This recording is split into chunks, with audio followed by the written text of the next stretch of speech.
All right, everybody, welcome back to another episode of the Alchemy Podcast. I'm with a good friend of mine, Mr. Jimmy Rex. Welcome to the show, brother. Dude, thanks for having me. So I was driving down here thinking about our conversation today. And it's like, yeah, we could do this whole thing of your story and yada, yada. We've done so many shows together. I've spoken at your events. You've spoken at my events. I think I kind of want to cut that. Like, agreed. If you want to go back and listen, I got 750 episodes on my podcast. You want to get to know that part? If you want to get to know Jimmy Rex, there's plenty of other resources about that, right? We don't need to go do the whole backstory. But I was thinking about where I wanted to start this conversation, and there's a lot of things I want to talk about today. But it was something that you said to me that stood out when I came and saw your new house, and you just moved into this like epic new home, incredibly beautiful, in kind of a new spot. You kind of mentioned it was your dream house. And you said to me right when I showed up, you're just like, yeah, I'm just tired of chasing.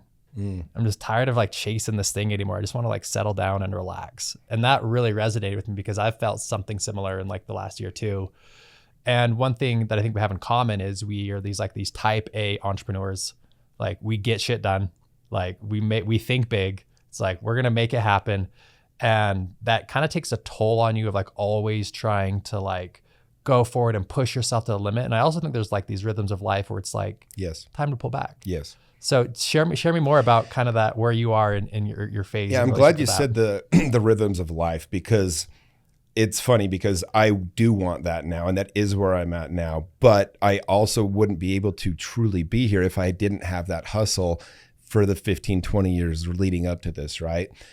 Carl Jung talks about this a lot though, but it's like we're in this race, and it's like we're not actually in a race. It's ourselves. We've convinced ourselves, and most people stay in that race till they die. And you're just kind of chasing more or something or trying to prove ourselves. And I don't know, I'm very grateful for the way that my life's kind of played out a little bit, because I had the opportunity to chase a lot of things that I was able to get there, like able to get in the room, able to experience these things. Like I have experienced 10 lifetimes of things, and I've been able, I don't think unless you've been able to do that, you can't really appreciate that that's not going to bring you more happiness or peace or joy, whatever it is we truly are looking to be fulfilled. And you know, Jim Carrey speaks about it a little bit. He's like, I wish everybody could be rich and famous so they could see that that's not going to solve your problems. And dude, I was so dead set on networking and being in all the right rooms and being around all these people. And I'll be honest, dude, the more I did it, the more I realized how much that wasn't what I wanted. If I was being honest, like once you get past the part of it that plays to your ego, the part where it does kind of feel fun to be on a stage or to be hosting a podcast with this famous person, or to be, rubbing shoulders with these dudes that, you think are so successful. But one by one, I just kept getting disappointed by people. I really did. And the only consistent things I had in my life were, I got like 7 or 8 of the best friends in the world, like guys from my youth, dude. We go back, and I talk to them every day. Like, these are my guys. I talked to one this morning, and I started thinking, I'm like, that's who I really want to be around. And then it's like, okay, well, what's the person? It's like, I own 50 rental properties, right? And it's like, I'm living in this house down in Orem, and I just wasn't settled. I wasn't grounded. And I was just like, I knew it wasn't my forever house. I think that was like part of what was kind of like had me unsettled. And eventually I just was like, what if I owned 44 houses and I paid cash for this house I want to actually be in, where I can feel settled? And I started more and more that I started going outside a lot and sitting in nature and trying to slow down. And it's hard. You know this. It's really hard to actually slow down, because there's almost like this expectation of yourself and others, where I had to fight this demon that was like, Jimmy, people are going to think you used to be somebody, or people are going to be like, you're not living up to your potential. You're hiding your talents. All these things we hear, these lessons. And it's like, wait, no, what if what I'm really supposed to do is just be here more in the moment and not need all these other things? And I really do believe that fulfillment comes much more now not from having more. I've chased that. And the problem with more is there's never enough. It's like the famous quote from Wall Street, the movie, when Michael Douglas, he goes, how much is enough? And he says, a little bit more. It's a very deep line. Yeah. And that was for a long time. It doesn't matter. Like, cause you don't even have gratitude for things that you would have given anything for 15, 20 years ago. Right. Yeah. And all of a sudden you're like, well, once I get this, I'll be safe. And then I had to just stop and go, wait, what if it is enough? Like, what if I can just take my foot off the gas? So am in this new era of life where I'm truly trying to get rid of anything that I don't truly want to do. And it's not just like faking that. So like this week, I was actually supposed to be at a retreat for Joe Dispenza. It was a week-long retreat, meditation retreat, and I was really looking forward to it at some point. And then with everything that happened last week with Charlie Kirk and everything else, I was like, I'm going to be a mess sitting there in silence for like 5 hours a day. Yeah. There's no way. And I just listened to my heart. I was like, I don't want to go. So I didn't go. I just canceled it. And it's like, I think it's like being honest about, like what we truly think is going to make us happy. So like this morning I woke up and I just sat in my backyard for like an hour, dude. Just watch the sunrise. Yes. It's the best. It was no, awesome. And so that's the question I have too, because it's like, there is absolutely so much fulfillment that comes from pursuing something that's difficult and challenging and growthful and becoming a better version of yourself. And it's like, how do you choose the right thing? Because if you're pursuing the wrong thing, that's actually really unfulfilling. I think one of the worst things in life is having your ladder perched up against the wrong wall. Yeah. So how do you know when your ladder's on the right wall? That's the question I'm trying to get to. Because it's like, we got to pursue, but at the same time, it seems like, and I can relate to this. I've had moments in my life where I've pursued the wrong things. Mm-hmm. Right. And you get to the finish line and you're like, wait, this is it? It's like really good at accomplishing the wrong thing. What do you mean? I've made a mistake there. So how do you intuitively decide and actually know if you're pursuing the right endeavor? I think the best way I can explain, Tony Robbins talks about it a little bit, but it's, you have the science of achievement, and that's what we're talking about, that pursuit of something. It's like, if I do X and Y, I'll get Z. And you get it. Like if you want to be the best at something, you learn how to do it. You learn how to do it really well. And then you just do it all day. Like that's honest to God, that easy. That's why making money is so simple, because you literally just learn what to do, get the best at doing it, like learn how to do it great, follow the people that did it, memorize it, figure out what somebody else is doing, like, and then do it. This relentless repetition. Yeah, pretty much. And you do it for 10 years, you'll be rich. But the art of fulfillment is the other side of the coin. And that's so much harder. And I think I'm just kind of okay with it just needing to be a balance. Like things have seasons. I think a lot of people think things need to be forever. Like certain friends, like people ask me about people that are no longer in my life, for example. And I'm like, dude, I'm so grateful I had that person in my life when I did. Like the lessons, the experiences, I don't need them to be here now, but man, I honor the time that we had together. Or even like a time of, and I think that's part of why you hear so much about being present in the moment, because if you're always worried about what already happened or you're worried about what's coming, you do miss that present moment. Yeah. And, there's the famous line from Andy from The Office who says, I wish there was a way of knowing the good old days while you're still in them. Yeah. And it's like, you have to kind of recognize like, this might be as good as it gets. I had a moment with We Are the They. It was about a year and a half in my coaching program, right? And I was sitting there and it was, I'm telling you, like if you were to say job satisfaction out of 100, where are you at, Jimmy? I was at 100, dude. Maxed. It was, I could not believe how lucky I was to be doing what I was doing in that moment. Everything was rolling. And I had this moment, one of the guys was kind of like, started to be like, dude, I can't believe we only have 9 more months and the program's going to be over. And I said, dude, just enjoy it. I said, it will never be like this again. It just won't. I knew it though. Like I knew it was only going to be that for a season. It's like when you're in high school, it wouldn't feel right if you had to go back and finish another year. It's like when you're, on your mission, for me, it was like, I was like, once, if I went back even for a day, I'd be miserable. But like in the moment when I was there, it's the best thing ever. And so I think it's just truly, that is the value of just being present in the thing you're in. So like, how do you know you're up against the right wall? Well, you enjoy the experience regardless. Like I am in this season of life. It's like where people have all pain is when they don't appreciate the present moment. It's like if you're single and you wish you were married, or you're married and you wish you were in a better marriage or a different marriage or whatever. It's like if you're poor and you wish you were rich. It's like if you're young and you wish you were old, or you're old and you wish you were young. It's like that's where all this pain kind of exists. And so the more you can just go, this is the moment I'm in, and I'm going to appreciate it as much as I can. And that's, I think, why it's so important. You're really good at this. You're a really good teacher for me of like not needing the moment to be different.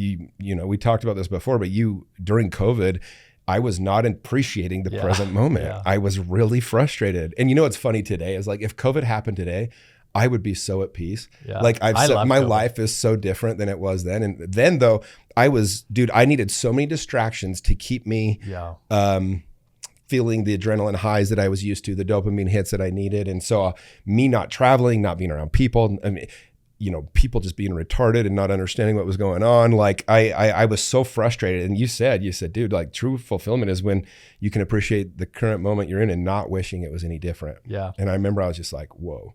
Yeah.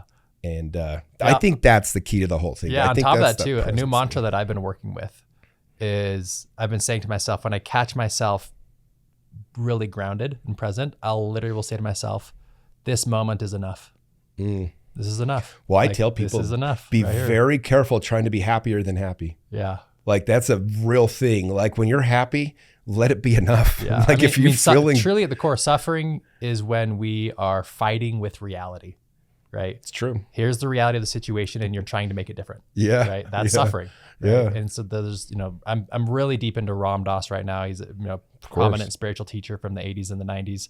And he talks so much about be here now, and you hear like be here now and you get it. But like, as you really work into these teachings and it's like, oh, be here now, like truly not in the future, not in the past, not trying to change the current situation, not fighting with reality. And part of that be here now that I'm learning is we think that be here now means, okay, I'm just going to be present and kind of spiritual and above it. But it's also, no, look, be here now means, oh, when there's an assassination at Utah Valley University, and you have friends there and the father was murdered. And it's like, can I be here now with this sadness? Can I be here now with this grief? Can I be here now with the unpleasant part of it? And in where I'm at in my spiritual journey is be here now with the unpleasant is just as powerful. Well, and it's actually a cheat code to relationships. And here's what I mean. I used to think I needed to show up my best on every date or the girl wasn't going to like me, right? Yeah. I used to think, and unfortunately, some of us have been punished when we don't show up our best and people don't like us or something like that. So but dude, like when you allow people to not have to be their best and you can still be there with them and love them to your point, it is a cheat code to get that person to just like, they will just, you go so much deeper with that friendship or that relationship. The girl I'm seeing right now, she got really sick, this last week. And she's like, can we have a night where we just, because we had made some plans. She goes, would you be okay just being with a sick girl all night and taking care of her? And I was like, oh, let's do it. And like my old version of me would have been like, oh man, I got to see it. And I just was so with her and so in it and phone off and just like trying to, and it was such a great night. And for her to feel that she doesn't have to show up her best. Yeah. Like that's such a beautiful feeling for a human being when we know we can be a little bit off, we can be a little bit shitty. And I'll even tell people, I'm like, dude, I tell the guys in my program, I'm like, guys, you don't have to be perfect here. Like we're allowed to screw up. The beauty of this container that we've set is it gives us an opportunity to be triggered by each other, to show up as less than our best. And in those moments, you're going to see that you're still worthy to be here. You're still enough. Yeah, 100%. It reminds me, going back to Ram Dass, he has this powerful analogy where he says, the goal of my life is to provide an energetic environment where if you enter my field and you need to come up for air, you can. It's beautiful. Not I'm going to force you up. Not I'm going to be holy and moly and tell you I'm better than you and yes, and I'm going to give you all the answers. But just if you want to, you don't have to. But if you want to come up for air and you need to in my environment, you can. Dude, it's funny because we think we're so wise. Yeah. We have so much wisdom to give and share. And as a coach, the temptation is to always fix situations. And bro, my best coaching moment I've had in my entire time as a coach, I'll share this real quick because it kind of speaks to this. And thank God I learned this because I would have screwed this up 99 times out of 100, dude. But I had a guy, it's a couple of years ago now, he was in my original group and he'd been going through a lot, like had some aggressive cancer and some different things that he was trying to fight. And his work was falling apart. He didn't have insurance to pay for these experimental treatments. And so life was heavy. And his wife called me one day and she's crying. And she said, so-and-so just threw his phone and broke it. He said he's not coming back. I think I know where he's at. Would you please, God, I think he's going to take his life. I said, let me go try. So I drive out to the spot she told me and he's there. And I show up and he told me later, he goes, if you said one word to me, I was going to punch you in the face. And I show up and I just stood next to him and I stood there for about 10 minutes, which by the way, of silence is an eternity. Long time. And eventually he goes, why are you here? And I just looked at him and I said, bro, I don't have any answers and I don't know what you're going through, but you're not going to go through it by yourself. I'm just going to be here for a while. And I just sat there for like 45 minutes, dude. And he told me that was like, you know, a life-saving situation. And it was like, I just knew like just presence was all we need sometimes. We think we need to have, and a lot of people are afraid to go visit friends or to call friends because they think they need to have an answer. Yeah. When really all people need is that presence, dude. And so for me, the temptation is to always try to fill that space or try to coach somebody through something. I had one today, literally somebody texted me something and I started texting back. It was literally an answer to coach the person about self-love and all these things. And then I just stopped and then I deleted it. And this is literally this morning. And I just put, that's beautiful. It was like I was trying to give them more of their own answer they already had come up with. You know what I mean? It was like less is more. And I've learned that a lot. And so it's like life's this weird balance of like, we want to think that like we are the ones that can do the thing. Like if I just give more effort or push harder, I think this is what Ram Dass teaches and all these brilliant philosophers and stuff. But it's like, no, it's like, it's so much deeper than that. And it's so much more about just being. You hear that a lot and it's hard to understand. It was for me for years. It's like, that's so much more important than the doing. Yeah. Yeah. And on that note, cause you know, as before we started, I mean, it's so powerful. And I think there's a lot of power of when you feel fully heard, that's really kind of like all we're seeking. Like, I just want to feel heard and understood. I'm not looking for answers. I don't need you to change me. And sometimes, yeah, I seek specific advice on things, but for the most part, if I feel fully heard and understood by someone, I mean, that's 95% of it. Like we're there, you know? Dude, I do a walk every morning. One of my guys in my group sets an appointment. Will meet me at my door at 7 a.m. That's how I get up on time. Yeah. And we go on a walk and we coach for 40 minutes. I'm telling you, every single walk, I know the guys end up feeling heard and understood. And all I do the entire time is literally ask questions. Yeah. I'm just trying to understand deeper and help them understand deeper. And they come up with the, you know, we're so intuitive when we actually go there with it. Yeah. But like coaching is really just helping people ask questions so they feel understood. Yeah. And I want to bring this back into dating too, because one thing, it's like in Utah, we're technically like old and single, right? In LA, it was like never an issue, right? Sure. I moved back to Utah and like, you're 36 and single, what's going on? I'm like, it's just a Utah thing, trust me, right? And so we've had our journeys of dating and we always kind of share our dating stories. And I'm curious, how have you evolved in your dating relationship? I've seen a big change in you. I know you're kind of seeing someone now, but talk about like feeling understood and allowing, giving space for a woman in your life to feel understood too. How has that changed in your dating life? Oh man, like I look back now and I just want to give that guy a big hug, but like, dude, my whole dating philosophy was so off for so long. I always thought like if I did the right thing or said the right thing, then she would like me and I'd have a girlfriend and we'd build this relationship. It was very centered on what I was experiencing. And what I realized more recently is like the experience of truly helping, like it's about them. It's like so outside of ourselves. And if you can focus on them, even during sex, like if it's about you and it's a selfish thing that you're pulling in, it's just going to be limited. And women are so intuitive. A good woman is going to pick up on that all day long. And so even though you feel like you're like, no, I want this for you, but really there can be so much selfishness to that. And so what I've tried to do is really try to understand more of the experience that the other person is having. And then being true to yourself too. It's like women love a guy that is unapologetically himself, right? And so it's not about catering to that. It's just being that awareness. And I went to a seminar. I had the opportunity to go learn directly from David Deida, who wrote The Way of the Superior Man. There was only about phenomenal book. By the way, if you haven't read that book and you're it's the best book ever written for men. It's insane. So I got to go for 3 days in March and sit with him at his place in Florida and just learn from him. And it's the whole thing is that, dude. It's like the way he explains it, he's like, when you're with a woman, they're picking up so many things that you're not. Their experience is so much deeper emotionally than yours. And he's like, he compared it to like when you're like if you're hitting a baseball, which was a perfect analogy for me. He's like, how focused do you have to be as the hitter to really hit that baseball? Your presence, 100%. If you're off even 1%, there's no way you're getting a hit. Like it's too hard to hit a baseball. He's like, that's the kind of presence you want to have when you're with a woman. And then when they feel that, they're just going to feel so much more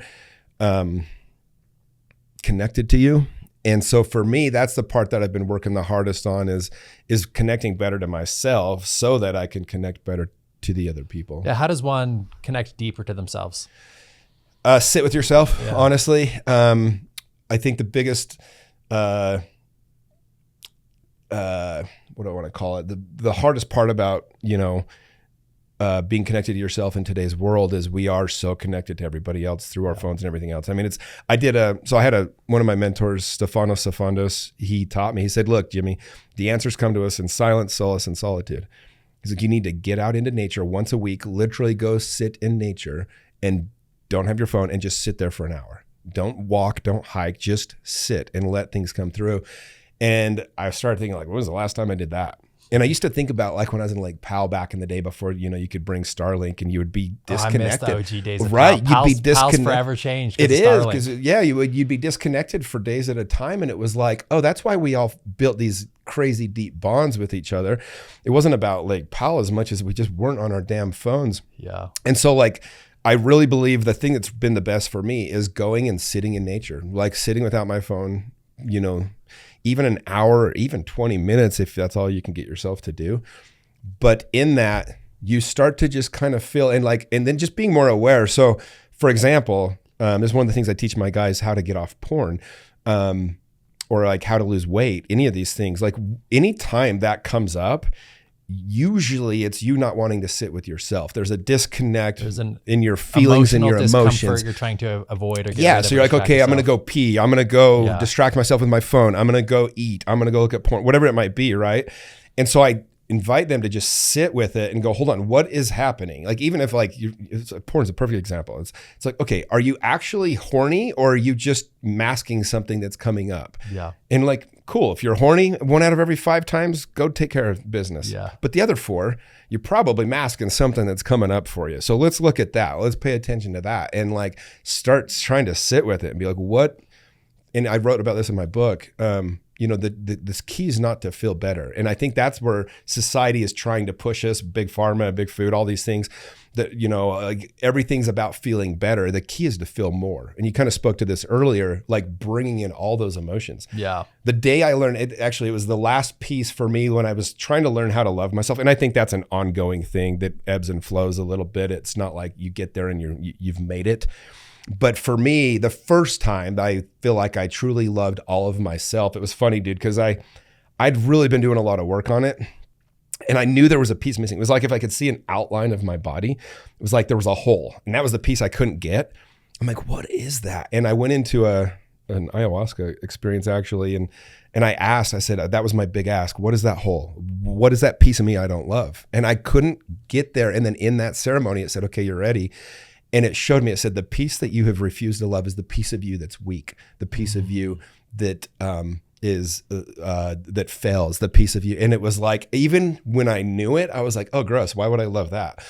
And then I was like, wait, that is how you love all of yourself. And I had realized that in 15, 20 years, I had not allowed myself, and I took it as a badge of pride. Like, when shit goes down, I'm back on my feet in a couple of hours, like I don't even need days to recover. I can get back in an hour or two. And I had never given myself chances to be sad, to admit I was lonely, to be okay being angry about things. My question is why? Because what would it mean about you if you did feel those things? Yeah. And when that was the thing, it was like, well, what was even more ironic than that, and I'll come back to that, but I actually despised those traits in others because secretly I hated that about myself. Right. Yeah. So when I saw weak people, I'm like, get your shit together. Yeah. Like get back on the horse, but it was really something I hated in myself. And because it means that I don't know what it would mean that it would mean about me other than it was like, oh, of course I need to love those parts of me. Like, and I literally that whole night, I just kind of held myself and allowed myself to cry through some things and be sad and be lonely and like different things. And it was beautiful. And so since then, anytime I feel an emotion, so even last week, so Charlie Kirk died, we were supposed to do this podcast. Yeah. We were lined up. Like it was literally an hour after he got shot. About to like get ready to come drive through this podcast. And then all of a sudden my phone's blowing up and I'm like, holy smokes. And I was feeling dysregulated. And I was actually about to text you. Yeah, I was like, bro, I can't do this podcast today because and if I'm being 100% honest, I wanted to feel the sadness of it. I wanted to feel the moment a little bit. I wanted to be, I didn't want to come here and pretend like I'd power through some podcast, you know what I mean? And I did. I spent quite a bit of time in it, dude. It like made me physically ill. Literally, I woke up ill the next day. Like, I've been sitting a lot about the Charlie Kirk thing because, I've been in my life, I've been conservative. I've also been liberal, right? And now I'm not either of those two things. Kind of more. I'm a libertarian. Yeah, I'm like middle right. But there's also a lot of things on the left I agree with, right? I'm very like pro-choice, like a lot of those things, but probably more right leaning than left leaning. And so when it comes to Charlie Kirk, I was actually able to articulate it well in my journal yesterday. That the reason I think I felt so much grief and sadness, has Charlie Kirk said things that I agree with? Totally. Has he said things I disagree with? Absolutely.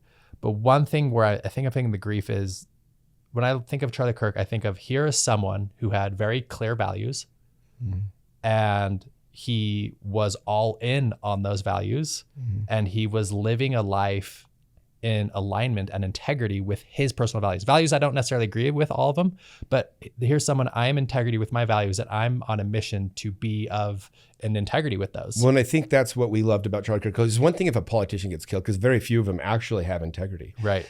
He was a dude, you said it very well, but I mean, it's come out that he was offered $150 million from Israel to kind of like change his tune a little bit. And he said no, because he truly was a man of integrity. He had full integrity around what he believed and what he didn't. And then I would say, integrity with his values. With his values, correct. And so to see someone get assassinated to being in integrity of their values of pushing and progress, like I know that's like kind of it's powerful. I shared the video of when Trump won the presidency and Charlie Kirk was on the air live when he won, and you could see it in him. It was like, it reminded me of my 20s and 30s, a little bit early 30s, when I was truly all in on everything I could give. And I knew I was all in 100%. And I saw that in him. And you could see that like, it was so much pride in a dude that just gave everything he had for something he believed in, and it worked. And it was like, if I could get every person, every human being to just give that, there would be so much fulfillment in this world. Every single person, that is true fulfillment. I think he died as a very fulfilled man because he truly was living out his mission like at 100% level. And I think that's the tragic part for me personally, right? Are there people that were hurt and offended by his words? Absolutely. And, and so that's a whole different conversation, but just on, here is a man who is in alignment, who is going for his mission. That's something that I admire. Same. Don't agree with the message at all times, but I think that's the tragic part. And so, it was a really interesting experience for me personally of going through that. And I think just the overall, just the way he was assassinated was just like, that's gonna mess you up. Like, I mean, that was the most people that were there. That was that was the biggest political assassination of our lives. 100%. There was a few right before we were born, but like nothing like that. At that intensity, and just like with social media now, just getting like, you're seeing the up close shot of it, like, and then you're just like, I mean, it's a very intense human experience. Yeah, no, I agree. And the other reason it hit me really hard is people hated him for his views and literally wanted him to die. This is a guy that, whether you agree with people or not, like, and by the way, like, God, it's so beautiful to not agree with people. Totally. Me and you we have a strong relationship because we have disagreed. Yeah, and I'm going to talk about it because things. More so than anyone else, me and you, we've disagreed on a lot of things. And it's so beautiful. Like, what people don't understand about me is I freaking love people that disagree with me. Yeah. You know this firsthand. We have gone at it. And my three best friends from 12 years old, I talk to these guys every single day. They do not agree with me politically on anything. They're vaccinated. They shut themselves down. Like, and sometimes I need them to ground me and to like help me see blind spots. And then I help them like different things. And we just don't see the world the same. And it's so beautiful. And like, there's so much love and respect there. And that's, I think, that is what it means to truly like not need people to see the world the same way as you. Like, it's okay if people don't, like, that's one thing about Charlie Kirk is he was okay with people not seeing the world the same as him. Yeah. So the reason why it hit me hard, what I was getting at is I've had a couple people threaten my life online. I've had death threats. I've had a guy on Twitter rip his shirt off, pee on it, saying that he was going to take my blood and spill it and all these things. And I mean, I had to call the attorney general and file a restraining order. And like, It's scary, dude. It's intense. Yeah. And it's like, that was what Charlie Kirk was dealing with on a daily basis. And then somebody takes his life. And so you start to go, oh my gosh, like there are people that literally want you to die and would cheer that. And that scared me, not in a scary way of like, I'm afraid to die, just like, damn, okay, like this is real. Like that guy that threatened that actually could have done something to me, you know? You know, one thing that I feel like we have a special about our generation is that we're the last generation to experience adulthood without social media. Like kind of in our up and coming 20s is when we got both worlds. We're the only generation that got both worlds. We got both. We got the fun 20 college party days without Facebook and Instagram and whatnot. And now we're fully involved in a social life with it. And my assessment on social is I'll be the first to admit I'm fully addicted to it. Like 100% I am addicted to social media. Like there's like these pings that come, you know. At the same time, I also have really good boundaries around it, right? I feel like I've got a strong boundary around my my phone usage. So two things I will just give two shout outs. First app's called OneSec, ONESEC. And every time you open up social media, it makes you do a 10-second breathing exercise every single time. Just to open it up. And I catch myself a lot of times it'll start and I'm just like, you know, so it's good. And then the other device I love is Brick, BRICK. And the way Brick works, it's an actual device you put like on your fridge and you tap your phone on it like Apple Pay and you can't bypass it. You have to go tap it again? You literally have to go tap it again. So if I'm going to my mom's house, if I'm going on a date, I'll brick my phone before I leave. And will calls and texts come through? Yeah. So you can choose what it blocks. What it blocks. So my Maps works, my Spotify works, you know, text, calls work. It's amazing. But if I want to get on social, I have to go back to my house. Brick it before you go to bed and then you just 100%. Well, another thing too is I don't sleep with my phone in my room. Yeah. You told me that. Yeah. Like I would say by far the most influential habit of my life. And I've done Tony Robbins and I've done ayahuasca and I've done Hoffman process and I've done Joe Dispenza, right? The most impactful thing I've ever done my phone in my room. Is I took my phone out of my bedroom. Yeah. Because I sleep really deeply. I get a full, 8 hours. There's no distractions and I fall asleep really fast. Well, I think about when I was on my swing before the iPhone, really. Yeah. Bro, I was so disciplined I got a full night's sleep every night. Locked in. I mean, full night every night, woke up early every day and I was ready to go. I mean, I did that for 15 years and I was like, if I'd have had an iPhone, my whole life would have been different. I wouldn't have done that. Well, the point I'm trying to make is that from my experience, and we're both coaches and I coach a lot of young men, I believe that the number one threat to our success is distraction. Same. It's just distraction. It is. There's so much noise. Yep. And the only currency is attention. Yep. So there's just a lot of ways to get distracted, dude. Yeah. Well, here's the scary part. Sorry, I didn't mean to cut you off there. Well, the problem is like when I was coming up, I had 5 audio CDs. Yeah. And that's all I listened to. And it was Earl Nightingale, Jim Rohn, freaking Zig Ziglar, Tony Robbins. It was literally, and it was like, I would just burn through them. And it was the principles, and it was just principles on life to be successful. And it was so effective. Nowadays, the problem that they have is not only is it distraction, but it feels productive. Yep. It feels productive to watch the news. It feels productive to listen to podcasts left and right that have nothing to do with anything that's going to help you with your life. It feels productive to be on Twitter all day, but it's actually not. It's just distraction. I would highly encourage anyone listening to this. A couple things I've done that have worked really, really well for me is on on Twitter, I have every possible political outlet and news outlet blocked and every political word muted.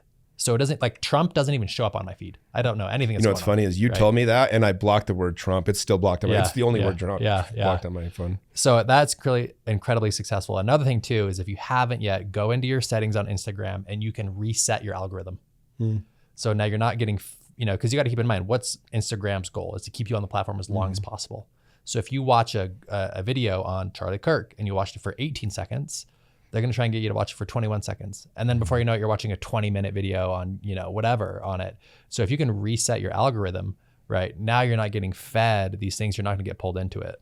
And again, distraction. And I mean, I caught myself last week, kind of my work day was winding down and all of a sudden I'm looking at my phone and then an hour later I pull my head up and I'm like, whoa. I keep TikTok off my phone. Don't have that TikTok algorithm on my phone. is dangerous, dude. They know me better than I know myself. Totally. They'll just keep feeding you what you want. It's weird.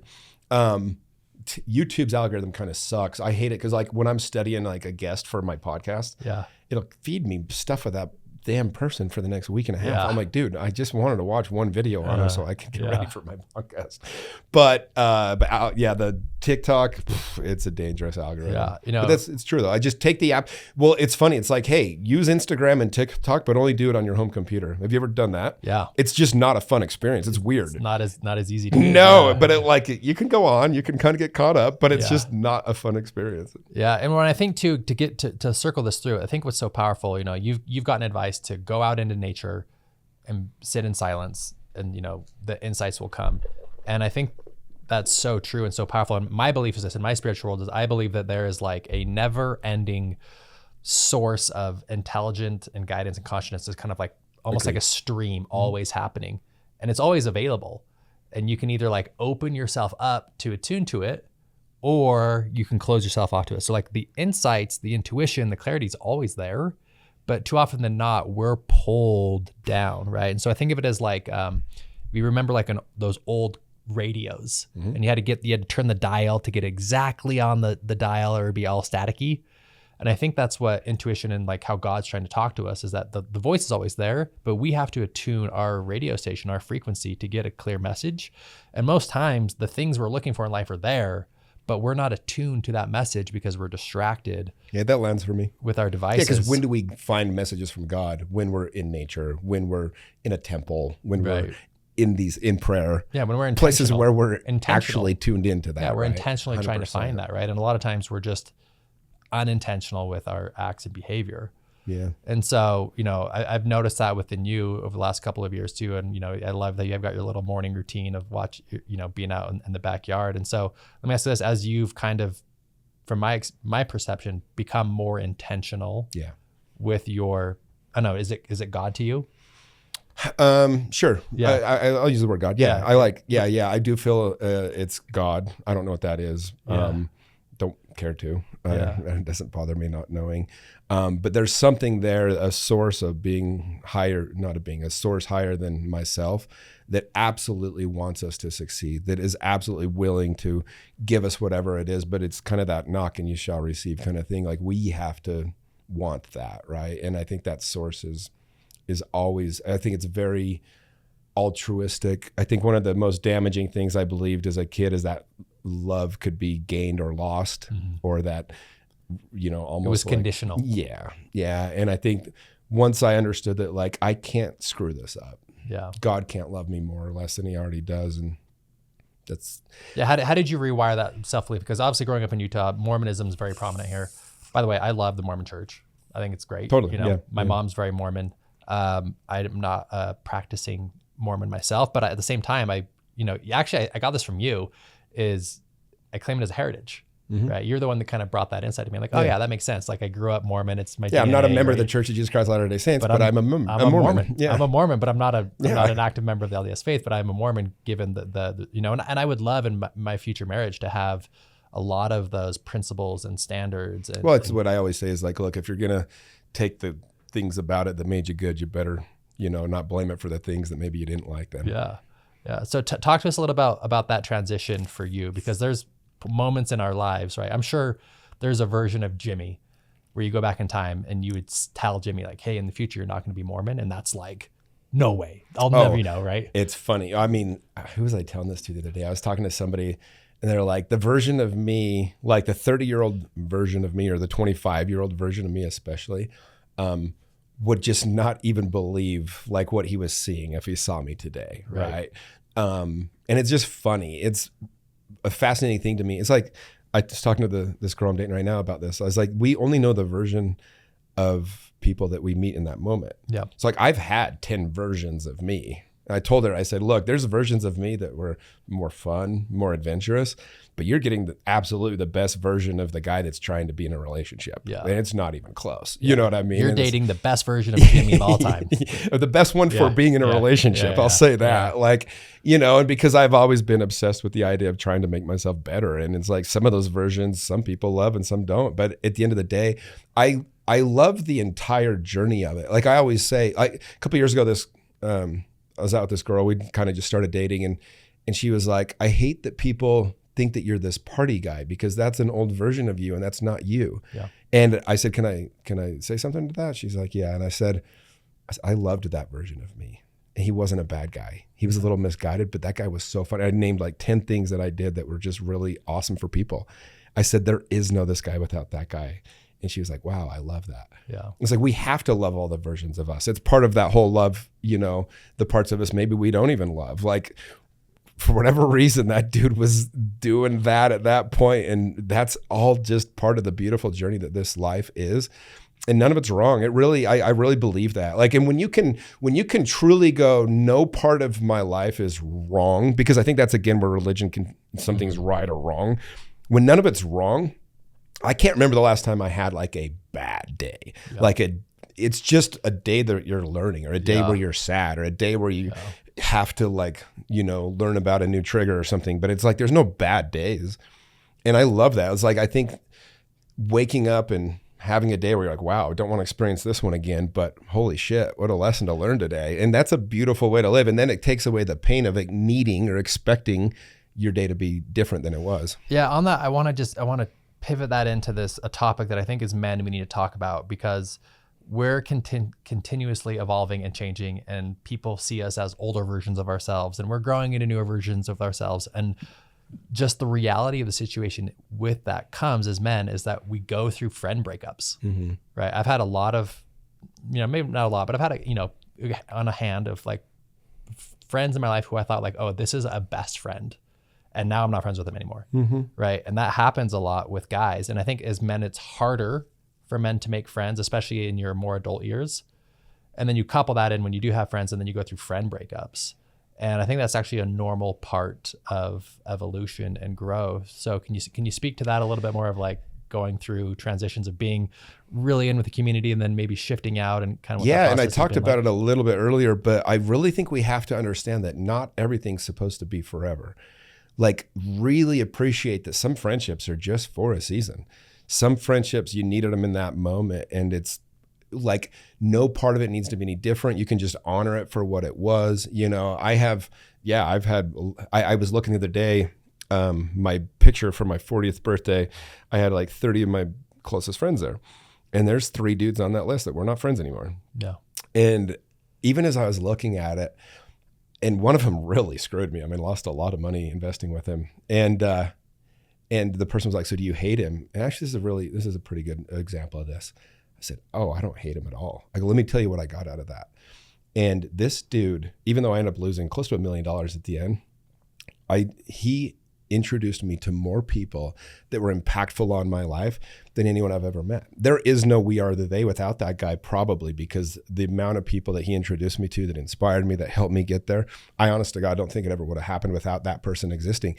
And so I looked at all of it and I was like, dude, I wouldn't do it different. I'd lose the $900,000 again to be able to say that like my life turned out this way. I honor what that was.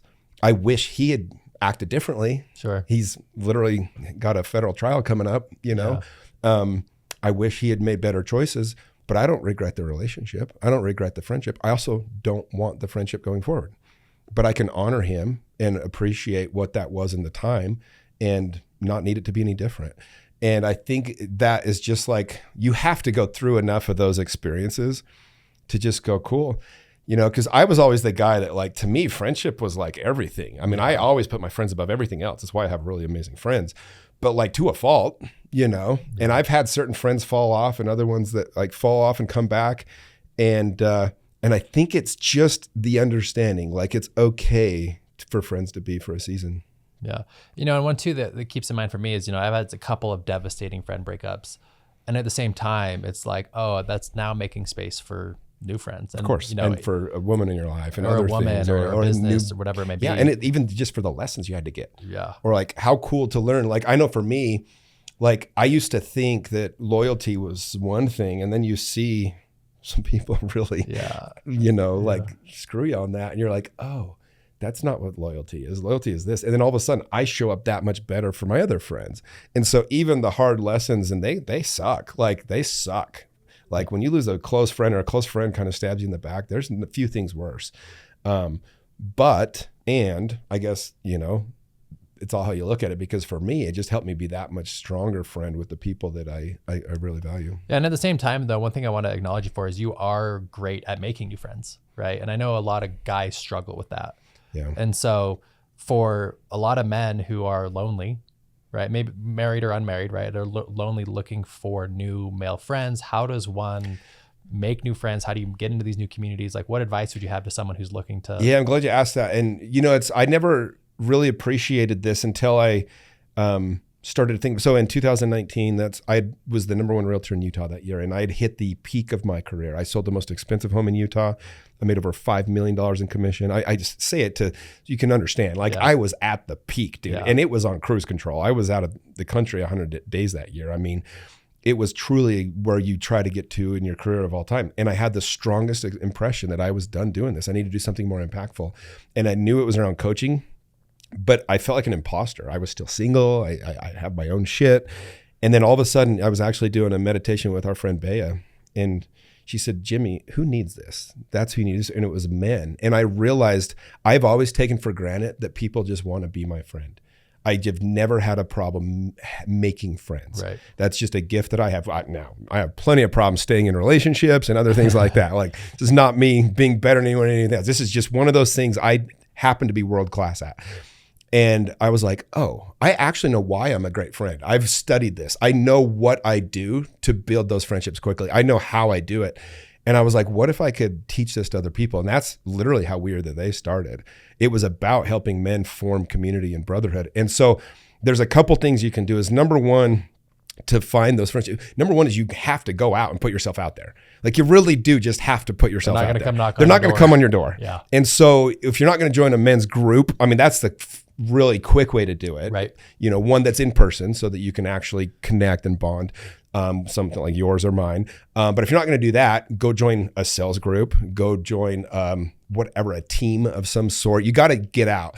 But then the problem with stuff like most stuff is it's going to stay surface. Yeah. So you're just not going to get the depth that you're looking for. Like, what builds strong bonds is when you have to be in an environment where you can take your mask off. Because as men, we just put a mask on. Like, it's why people don't like networking, because you go to an event, they're talking about how their businesses or their cars, or it's all surface. But what's really being said is it's all these people, and I have so much empathy for them, because in those moments, it was me too.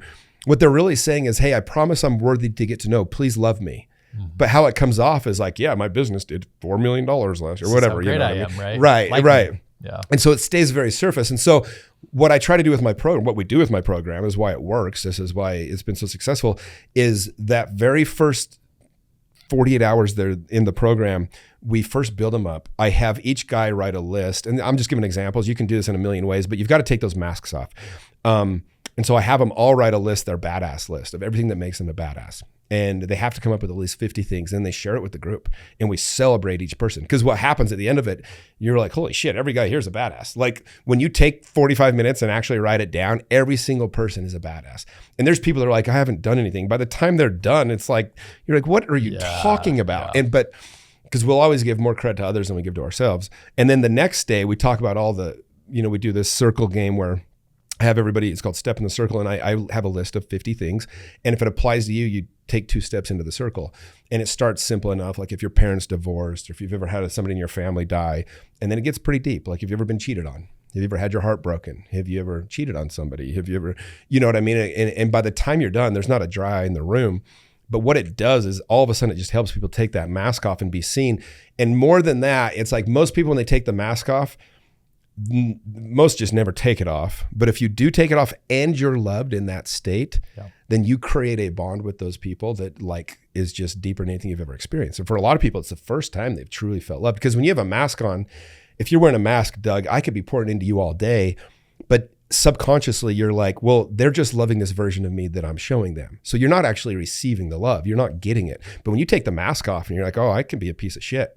I can be broken in 10 different ways, and I'm loving you anyways. Now all of a sudden, oh my God, he sees me and still loves me. And so you build a strong bond. Then you have to do big experiences. Like at the end of our lives, we're only going to remember the big emotional moments. So the more of those you can create. So in my program, I did an event last weekend. In one weekend, we brought in some professional UFC fighters and did that. We went bobsledding.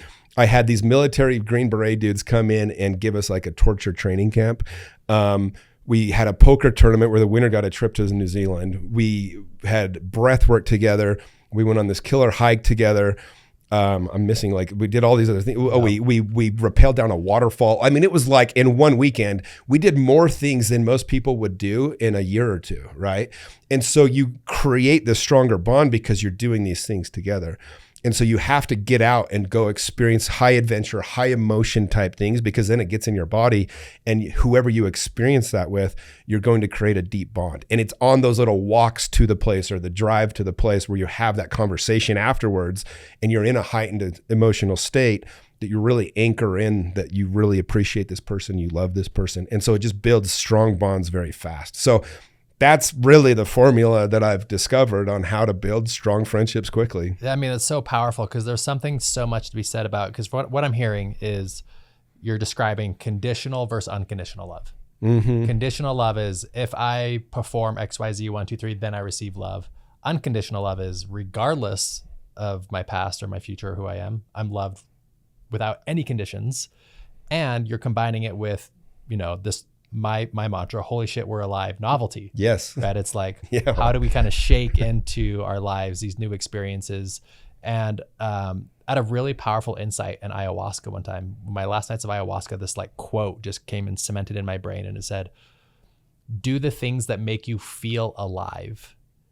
Because when you feel alive, that's when you're fully open to inspiration and connection with source. And so what I'm hearing is like, we're going to go get these people into these really intense experiences that are going to open up their feeling of aliveness.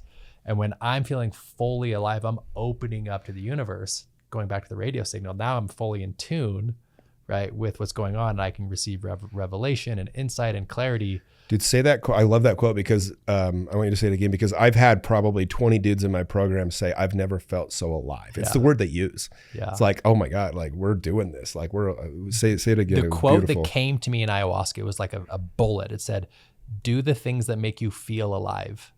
When you feel alive, you're open to inspiration, and inspiration is what will change the world. So the reason why I tell guys, they're like, well, why join your program versus just do this work on my own and things like that. And, or like one guy, his wife was a coach. He's like, well, what can you do that I can't teach him? And I'm like, oh man, but but the whole point is you have to be in the room. You have to be there so that you feel, it's what you feel. And then the inspiration comes. Yeah. I can give the same experience to 50 guys, and 50 different dudes got completely different messages of inspiration because it's all direct for them.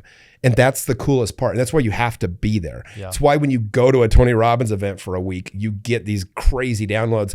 But if I watch his video online, I probably don't get much out of it. Different experience. It's about feeling alive to open that gate of inspiration to flood into you. And that's the way I say it is my only job as a coach is to help you feel safe enough to have inspiration for yourself of how to change your life. Like it's the same concept. Exactly the same thing. Yeah. So for anyone listening, wanting more insight on walks, I know you guys, I think your program's open right now. I'm not quite sure. Yeah, we've got like a week left where it's open. We just launched our 7th group. Yeah. We just had our first call yesterday. And so, it's exciting, man. Yeah. Just hit me up on Instagram, Mr. Jimmy Rex. You can, if you want to check out like what it is we do, WAT Leaders. So WATT leaders.com. Has like we have over 300 guys have given us a testimonial now about their experience. So cool. So it's all on there. We put, a bunch of their wives gave testimonials. Like we have so many people now that have had life transformations. And so that's kind of what the website just shows people what's possible. It's well inspiring, man. I love you, brother. Thanks for coming on the show. Love you too, man. Thank you for, honestly, dude, for being a teacher for me. And I mean, we've kind of been following each other's path for a long time, helping each other with this. I remember when I first came up with WAT and I talked to you about some ideas, and I remember when I was going to take my whole group to do ayahuasca and you're like, I wouldn't do that. And thank God I didn't. And just different things. And it's been awesome, man. So appreciate you. Appreciate you, brother. Big love.